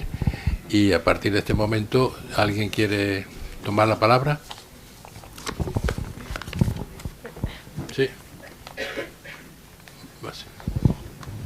Brevísimo, una pregunta. ¿Pueden llamar por los micrófonos a don Manuel Hernández a ver si está aquí? Para que pueda explicar lo que ha dicho. Bueno, ya está llamado, ¿no? Si está aquí. Pues... No, pero es que esa es la explicación. Lo que usted no entiende es esa. No tiene por qué venir a escucharme, en fin. No tiene ninguno, no está obligado a escucharme. No escucharle a usted, a escuchar el tema ese. Por si no se ha enterado. Ya. Ya tiene usted la explicación. Bien, ¿alguna otra pregunta? Sí.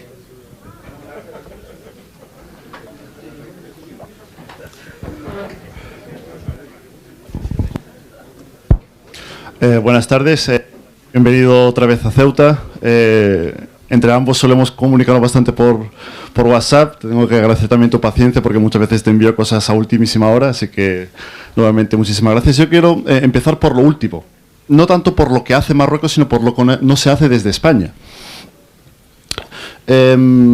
Y recogiendo tu hilo, es cierto que Marruecos pues tiene un posicionamiento, un planteamiento que podemos considerar legítimo o no legítimo, pero es su planteamiento, su estrategia, etcétera, etcétera.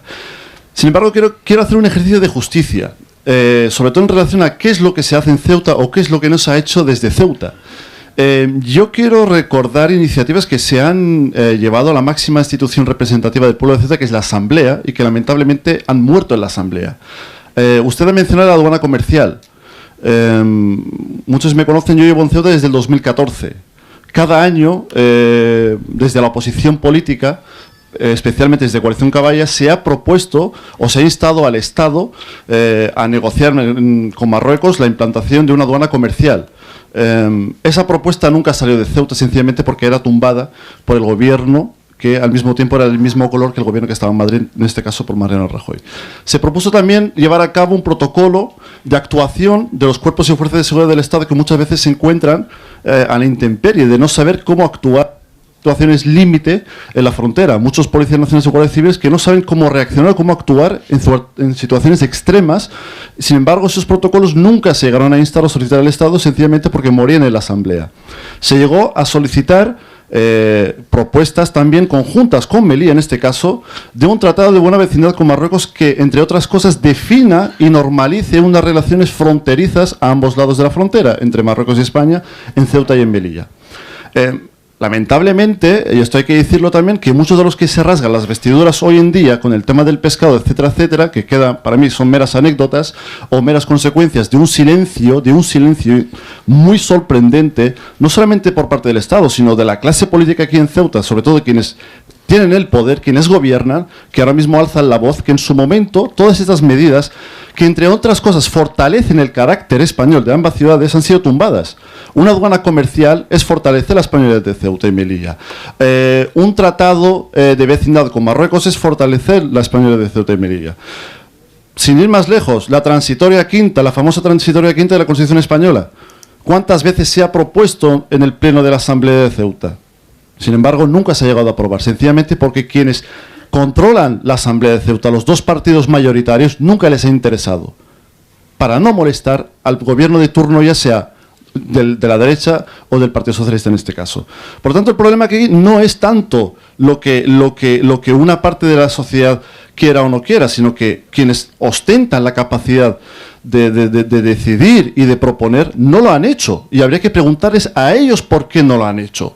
¿Por qué desde Ceuta, quien ha gobernado los últimos 20 años, se ha negado a plantear estas iniciativas ante el Gobierno de la Nación? La última de ellas, antes de las últimas elecciones municipales y generales, fue encabezada por una delegación encabezada por Coalición por Melilla y Coalición Caballas ante el Congreso de los Diputados, de la mano de Compromís, en la que se traslada al Gobierno de la Nación una serie de iniciativas, entre ellas la aduana comercial, entre ellas la normalización del espacio fronterizo, entre ellas dotar de un protocolo de actuación a los cuerpos y fuerzas de seguridad del Estado, entre ellas actuar ante las desigualdades que existen en ambas ciudades sobre empleo, vivienda, educación y sanidad. Sin embargo, todo eso muere, no llega. Y eso es lo que habría que preguntarse. Y luego hay una cuestión que yo la voy a hacer a título personal, puede que le moleste a más de uno, pero creo que es importante recordarla. Lo que molesta, no quiero decir a los musulmanes de Ceuta y de Melilla, sino a los españoles de tradición musulmana, yo aquí no entro en la fe de cada uno, sino en la tradición cultural de una parte importante de ambas ciudades, no es tanto que Marruecos les ve o les mire como súbditos del reino. Lo que duele a esa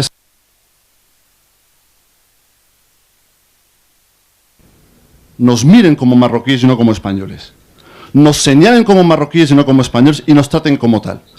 Y ya no hago referencia a chats o a conversaciones en privado, sino a declaraciones en público, sobre todo en las últimas elecciones generales, cuando se señaló al voto musulmán en Ceuta como voto marroquí y no como voto español. Por lo tanto, hay que empezar a decir las cosas claras, decirlas por su nombre y decir que hay una parte que aquí lucha realmente y otra parte que no sabemos por qué no levanta la cabeza. Y lo de la aduana comercial, yo mismo participé en la redacción de muchas de esas propuestas. Y la aduana comercial no salió adelante sencillamente porque al gobierno de turno no le ha dado la real gana. Bien, por favor, para ir, que intervenga. No me pregunta. Sí. Bueno, en fin, no ha habido ninguna pregunta, sino más que nada una intervención.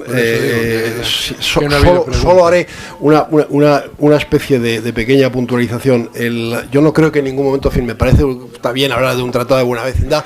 Marruecos no va a firmar nunca ni ponerse a negociar un tratado de buena vecindad que incluya, que afecte a Ceuta y Melilla. Hay un tratado hispano-marroquí que se remonta a los años 90, firmado en los tiempos de Hassan II, cuando Felipe González era presidente del gobierno, que es el que establece, digamos, las bases actualizadas de la relación bilateral, pero algo que incluya a Ceuta y Melilla está descartado que Marruecos lo firme o se ponga incluso a negociarlo. Y yo creo que lo de la aduana comercial está bien, pero creo que es un poco a día de hoy empezar a construir la casa por el tejado. Es decir, lo primero es pedir el ingreso en la Unión Aduanera y después, con la fuerza que puede dar la Unión Europea, pedir a Marruecos que abra una aduana comercial. Pero por ahora los vientos soplan en dirección contraria, como hemos visto con el cierre de la aduana comercial de Melilla. Sí, efectivamente, el tema de la unión aduanera está en primer lugar, entrar en la unión aduanera. La Cámara de Comercio de Ceuta ha hecho ya 2 estudios sobre este tema, encargado a despachos de prestigio. Se han realizado unas jornadas sobre este tema de la entrada en la unión aduanera. Melilla ha encargado un estudio hace poco, que en mi opinión estaba muy mal dotado económicamente y que el resultado no ha sido muy favorable, pero ahí en la unión aduanera hay un problema sobre todo, que yo lo he explicado en un trabajo que hice sobre el tema, y es que se necesita unanimidad en la Unión Europea. Sí, sí, pero... Y esa unanimidad, estando Francia sentada allí... no, pedirlo por... No, por supuesto, si eso estamos diciendo, a ver, eso es por supuesto que estamos reiterando que eso se... Primero, sí, es verdad que se necesita unanimidad y que Francia... Primero hace falta que el gobierno de España lo quiera tramitar. Claro. Segundo, yo creo que le sería difícil resistirse. Segundo, en fin, esto es un tema... Macron no es ni Sarkozy ni Chirac. Evidentemente quiere a Marruecos, pero ¿se va a retratar Francia vetando el acceso de 2 pequeñas ciudades a la unión aduanera? Francamente lo veo, no lo veo imposible, pero lo veo difícil. No, recalco que hace falta unanimidad, no es dicho lo que vaya a votar Francia o tal. Sí. Bien, ¿alguna otra? Pero el único país que podría poner alguna objeción sería Francia. Sí. ¿Alguna otra pregunta? Sí.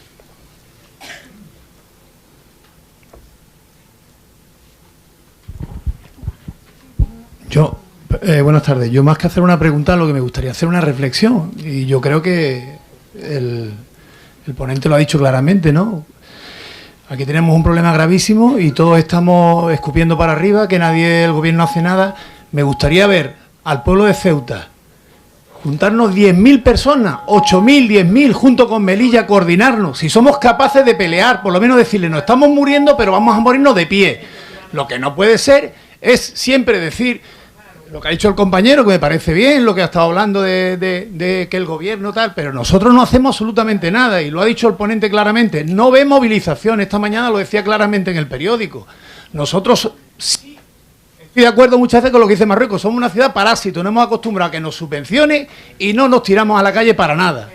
Yo creo que ese es el inicio, tenemos que hacer una manifestación potente, donde se vean 15, 20.000 personas aquí en Melilla, porque es que si no, esto está perdido. Sí, Antonio. No intentarlo, claro.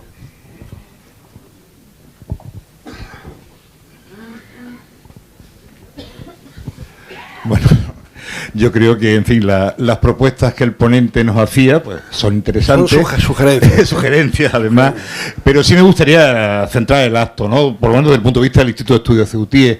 Nosotros hemos convocado un acto, una charla, coloquio, para reflexionar sobre este tema. Las decisiones... Es decir, las organizaciones, las personas, mañana pueden tomar sus decisiones. Esto no es una asamblea, evidentemente, es un acto académico, en definitiva, de reflexión, de planteamiento de los problemas.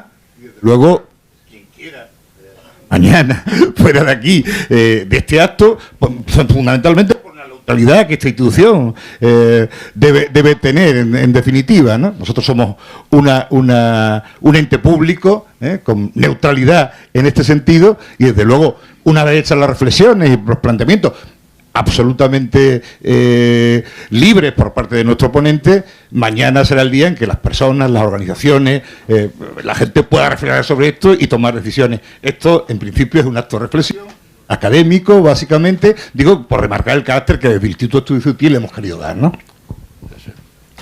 No, pero vamos, también basándonos en la libertad de expresión, pues si alguien quiere intervenir, hay que darle la oportunidad, naturalmente. Bien, ¿alguna otra pregunta? Sí. Arantxa.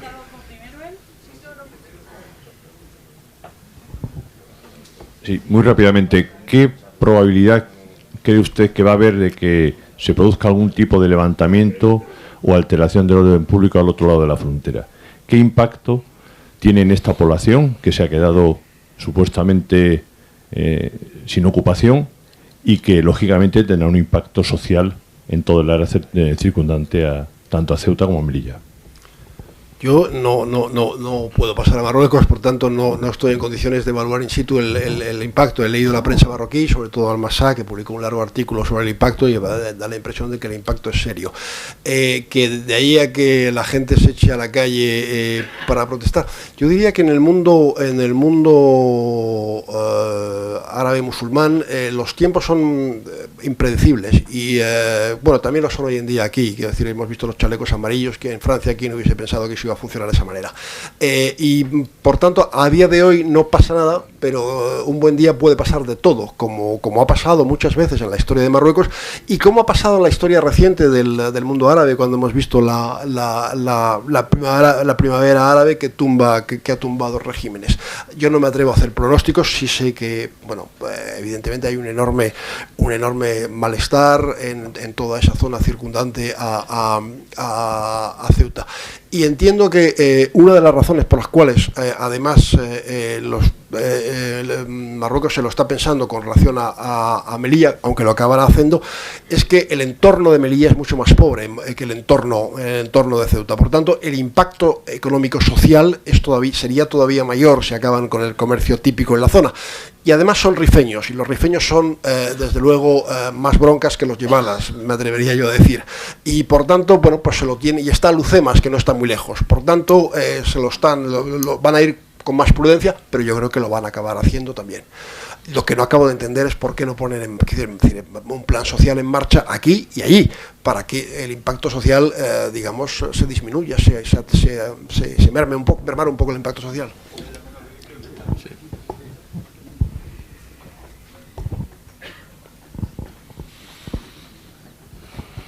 Yo mi pregunta es al hilo de lo mismo. ¿Cómo Europa y todos los servicios secretos no se ponen en marcha con este tema? Porque en definitiva esto puede ser un punto de radicalización y bueno, todos hemos visto ya cómo entran por la frontera. Bueno, han llegado a entrar furgonetas llenas de inmigrantes y han llegado a entrar coches llenos de droga, con lo cual toda esa gente que no tiene ahora mismo un sustento va a intentar realizar su vida y buscarse la vida de forma poco legal. Entonces, bueno, no entiendo cómo los servicios secretos y la policía y la Unión Europea y todos esos que se supone que están un poco preocupados de todo el entorno en general, no solo de la parte de Ceuta o de la parte de Marruecos, cómo no se pone un poco de acuerdo para organizar un poco la zona. Pero esto, es decir, toda África, incluido Marruecos, aspira a emigrar, aspira a emigrar a Europa, pero esto era mucho antes de que se acabara con el comercio típico en Ceuta, mucho antes. Yo, en fin, si tienen tiempo, hay un documento impresionante, un documento público marroquí, del Alto Comisariado el Alto Comisariado al Plan, que está colgado el 31 de diciembre del año pasado, es decir, hace mes y medio, en la web del HCP. Está en árabe y en francés, pero bueno, con un traductor de Google se consigue una buena traducción al castellano. Es la primera, es decir, es un documento de verdad interesantísimo. Es la primera encuesta oficial hecha en Marruecos, oficial, es decir, porque había habido algunas encuestas privadas hasta ahora. La BBC, la cadena británica, en su servicio árabe hizo una encuesta privada sobre los deseos de emigrar de los marroquíes, etcétera. Pero esto es un documento oficial, con una muestra muy amplia, además 15.000 personas, que es una muestra muy amplia, sobre las aspiraciones de los marroquíes con relación a la inmigración. Y es espectacular. Y además yo tengo la impresión de que han debido incluso atenuar un poco las cifras. Bueno, el 24% de los marroquíes adultos quieren marcharse, porcentaje que sube por encima del 40% en los jóvenes de menos de 30 años. Y las dos regiones donde el deseo de emigrar es mayor es la que rodea, primero la que rodea Melilla y la segunda es la que rodea Ceuta. Y es Es decir, ¿y dónde quieren emigrar? Pues es muy fácil. Primero a Francia, porque evidentemente es el país que más conocen, es donde más familia tienen, etc. Segundo a España, tercero a Italia, cuarto a Bélgica, quiero recordar, a Holanda, etcétera. En fin, esa es la lista. Es decir, y esto es en el sondeo público que se ha hecho en Marruecos y que se ha publicado el 31 de diciembre. Además es muy interesante también ver, muy interesante ver cómo los marroquíes que viven fuera siguen mandando remesas a casa, pero no quieren invertir en su país, porque al final no se fían del país. Entonces no quieren invertir, como mucho para comprarse una casa, pero no quieren, es decir, sus ahorros no van a colocarlos en su país porque no se fían del país. Por cierto, una cosa que siempre me gusta recordar, que aquí se olvida con mucha frecuencia, nos han hablado muchísimo nuestros políticos de la inversión española en Marruecos, de la gran apuesta de las empresas españolas por invertir en Marruecos, etcétera. Es mentira. Es decir, aquí lo que hay es mucho comercio con Marruecos, es el segundo socio de España después de fuera de la Unión Europea. El primero es fuera de la Unión Europea, el primero es Estados Unidos y el segundo es Marruecos. Aquí se comercia, se intercambian cosas con Marruecos, se les vende cosas a los marroquíes y se les compra cosas. Pero invertir, nada. La inversión española en Marruecos, acumulada en Marruecos, desde el año... son cifras muy recientes, que de finales del año pasado, la que estoy dando. Desde el año 92, es decir, el cálculo es unos 4.500 millones de euros aproximadamente, el conjunto de lo que está invertido por empresas españolas en Marruecos. En Uruguay, que está en la otra punta, que tiene 10 veces menos población de Marruecos y está en la otra punta del mundo, la inversión española, el conjunto de lo que han invertido las empresas españolas desde el 92, son 4.700 y pico millones, es decir, 200 y pico millones más que en Marruecos. Y la inversión de las empresas, del conjunto de las empresas españolas en Marruecos, representa el 0,98% del conjunto de la inversión española en el mundo. El 0,98%. Es decir, que no nos vengan a contar que aquí hay mucha inversión y que los empresarios españoles se pelean por invertir en Marruecos. Pero si vamos a Francia es lo mismo. Quiero decir, la parte, no recuerdo ahora los porcentajes de Francia, pero son más o menos similares a los de España. Francia tiene más invertido en Marruecos y en el mundo en general, pero no hay inversión en Marruecos. Lo que sí hay es comercio y lo que sí hay, en el caso también de España, es mucha deslocalización. Por cierto, que el coronavirus por ahora no le está viniendo del todo mal a Marruecos. Y explico por qué. Porque hay una serie de empresas textiles españolas y no españolas que han dejado o han recortado drásticamente o han renunciado incluso a producir en China y están fabricando en Marruecos. Están firmando contratos en estas fechas en Marruecos, en la industria textil, a punta pala. A punta pala. ¿Por qué? Porque están dejando de fabricar en China. Por ahora el coronavirus no le viene mal. Pero es deslocalización. Es decir, yo contrato para que me fabriquen y me lo traigo y lo vendo en el mundo, pero no invierto mis dineros ahí. Bien. Sí.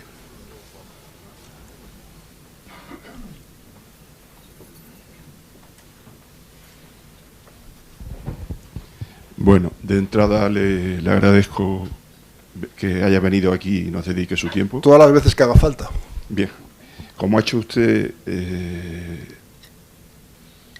con el refranero español, el que no llora no mama, yo iría un puntito más allá.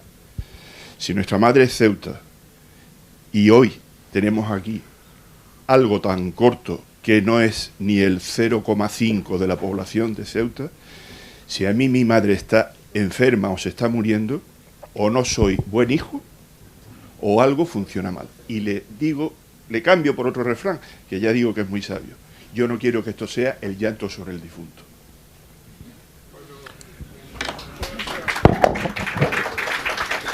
Bien. ¿Alguna pregunta más? Hemos llegado al límite de tiempo, sí. Nicola. Buenas tardes. Mire, dos preguntitas. Intento ser muy rápido. Primero, sobre la entrada en la Unión Europea. Yo sinceramente no estoy muy a favor, lo digo claramente, es mi punto de vista personal, porque no veo todos los beneficios que se podrían obtener aquí en comparación a lo que podemos perder. Yo no creo que la Unión Europea y los países de la Unión Europea, a la unanimidad, pueden aceptar una entrada de la Unión Europea de Ceuta con los beneficios fiscales que tenemos en este momento. Lo veo casi imposible, por un lado. Entonces, yo creo que, por un lado, no veo este gran beneficio de entrar en la Unión Europea y, sobre todo, no veo cómo Madrid pueda respaldar Ceuta a entrar en la Unión Europea cuando no nos respalda como españoles. Es decir, hace falta entrar en la Unión Europea porque seamos tutelados por la Unión Europea. Si es esto lo que necesitamos, significa que a Madrid poco le interesa. Y esto ha sido un poco así desde siempre, es decir, barajando las posibilidades de cuáles son los intereses más en un lado o en el otro, apoyar uno o la otra parte.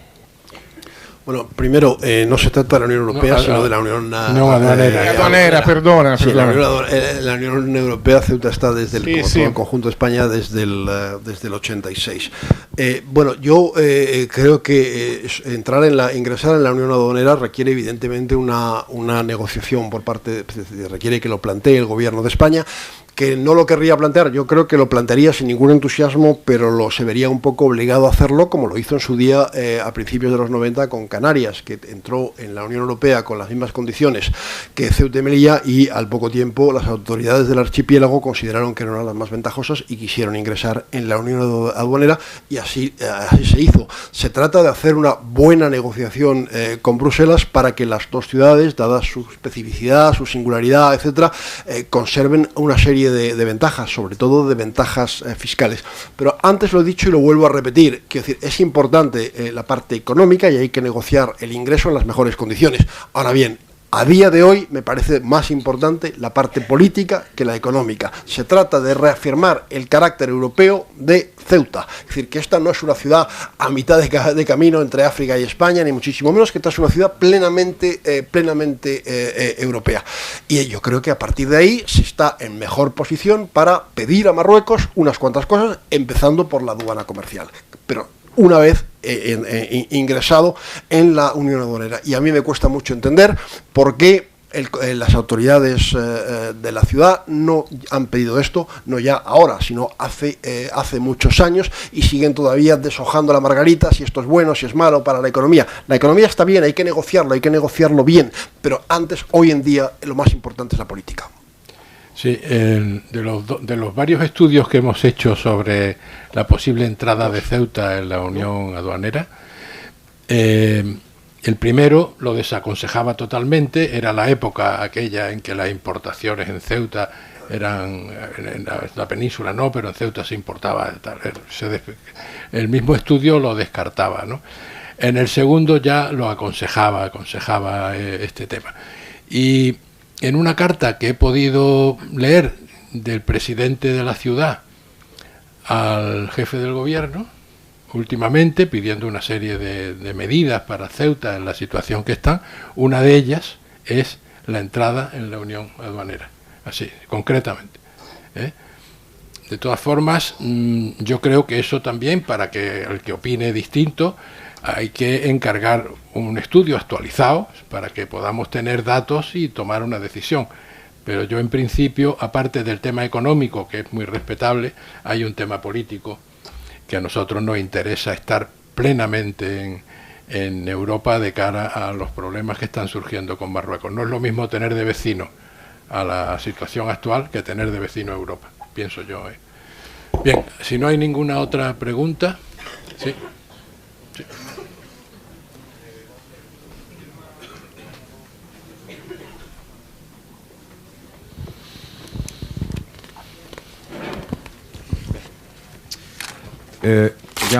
Digamos, en el caso, vamos a ver, voy a intentar ser lo más breve. En este tablero ajedrecístico, que era con el tema del plan estratégico que tiene, digamos, el reino alauita, creo yo que una de las piezas importantes, aparte de los dos peones que ha sido, bueno, yo lo hablo, digamos, desde el símil, desde lo que es el ajedrez, ¿no?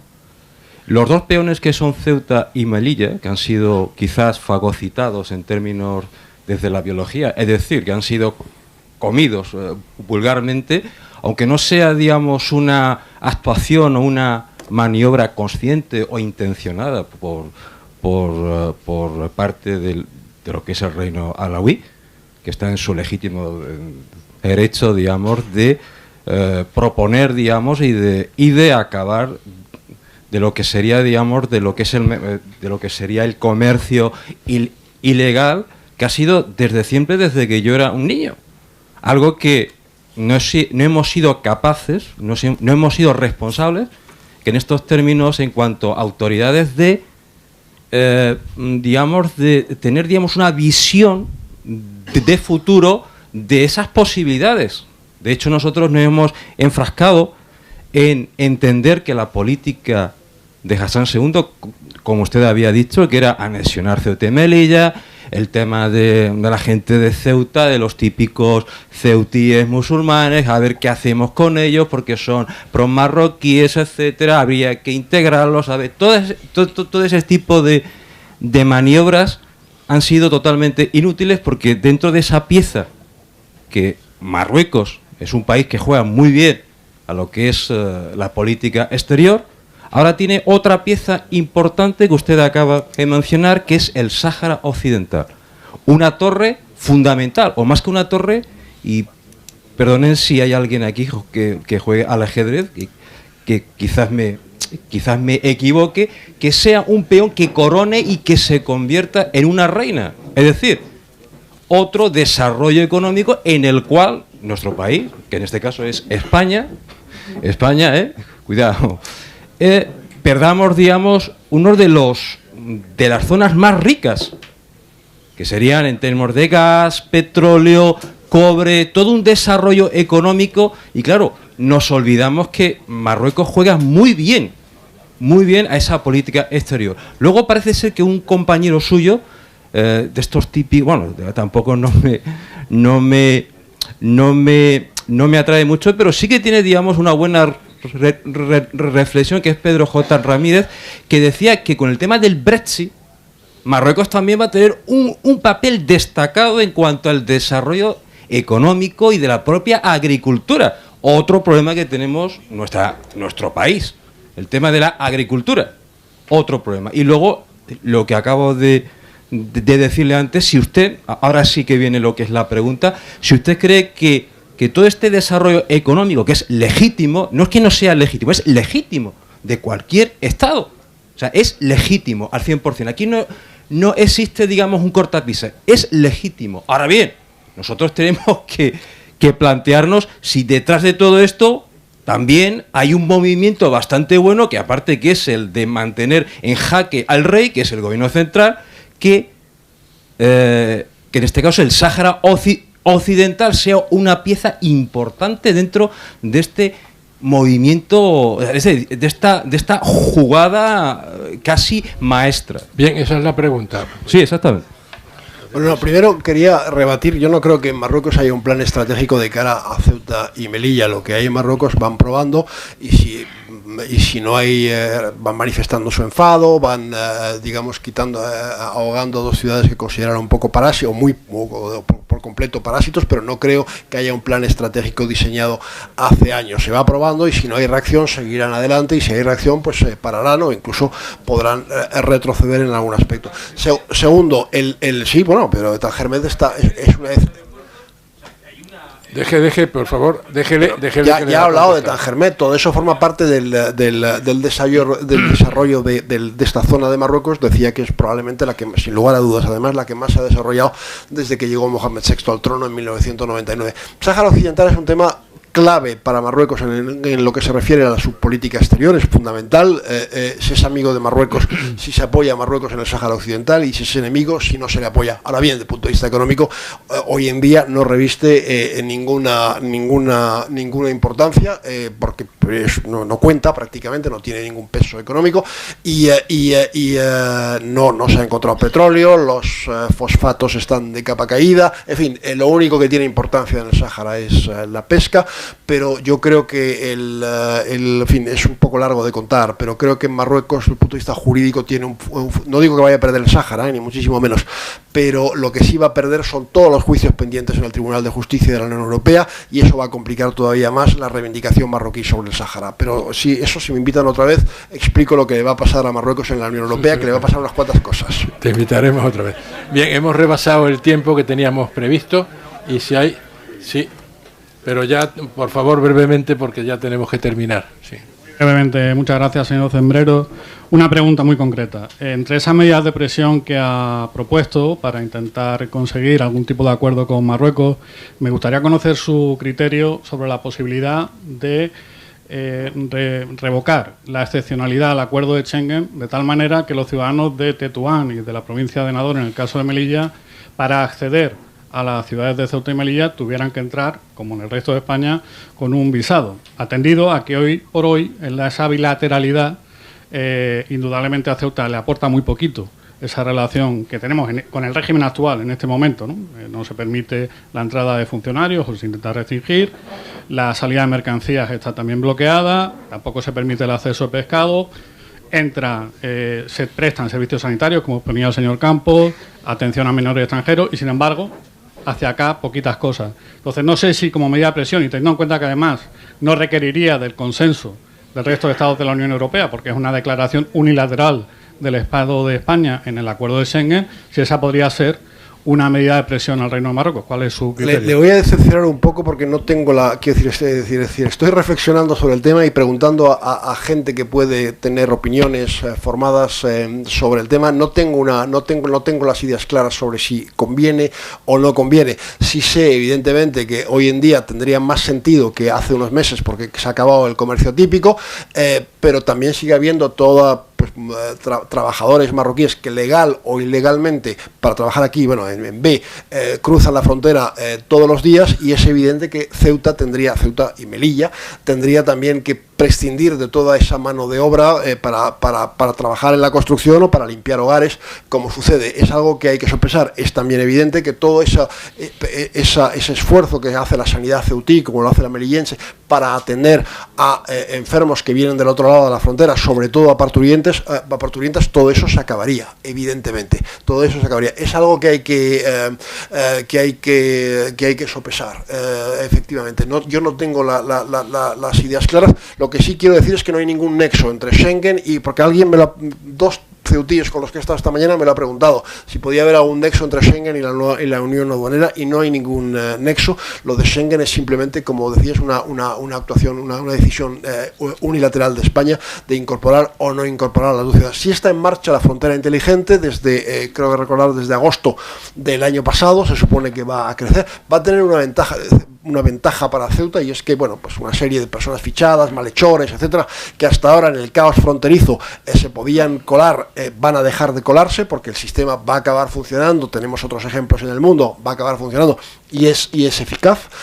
Porque cada día se introducen nuevos perfiles de personas que no se desea que entren en territorio español. Ahora bien, la frontera inteligente no supone en absoluto el final del caos, ni muchísimo menos, porque ¿de qué sirve tener una frontera inteligente de un lado si del otro lado está el embudo? Con lo cual, pero es verdad que se va a evitar que personas indeseables puedan entrar en estas dos ciudades. Está en rodaje la frontera inteligente. No sé cuándo alcanzará, creo que aquí hay un policía, alcanzará dejará de estar en rodaje. Está en rodaje desde agosto. Muy bien, pues si no hay más preguntas, solo agradecerles su participación.